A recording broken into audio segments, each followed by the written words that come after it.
These espresso chocolate chunk brownies are rich, decadent, fudgy, chocolatey, and so delicious, and make a great, huge crowd pleaser for any get-togethers.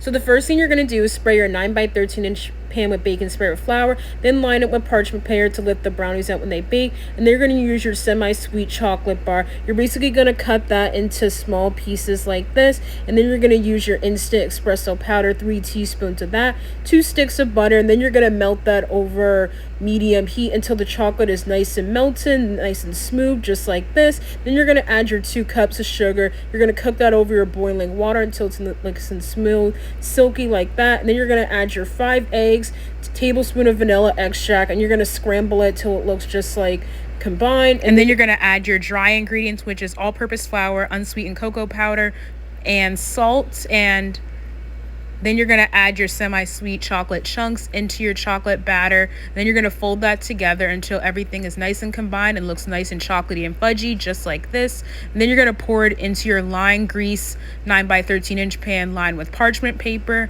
And then you're going to bake it in a 350-degree oven for about 30 to 35 minutes until the brownies are cooked all the way through, but still are fudgy and chocolatey in the center. You don't want to over bake them, otherwise they'll turn cakey. Then you want to let them cool completely for about 2 hours before you cut into them so they don't fall apart.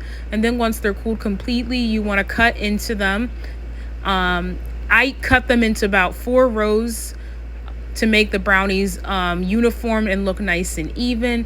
And then once they're cut, you want to put them on a plate and set those aside, and then you are ready to serve these brownies once they are cut and uniformed. If you can see, they're still nice and chocolatey and fudgy. And I recommend eating these brownies while they're still warm. That's when they're so delicious, with that nice melted semi-sweet chocolate chunks in the center of those brownies.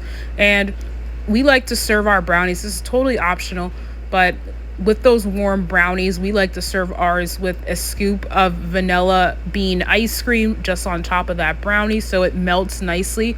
And then we like to do a little drizzle of chocolate syrup, as well as a little drizzle of caramel syrup. It's totally up to you, but that is it. Hope you guys enjoy.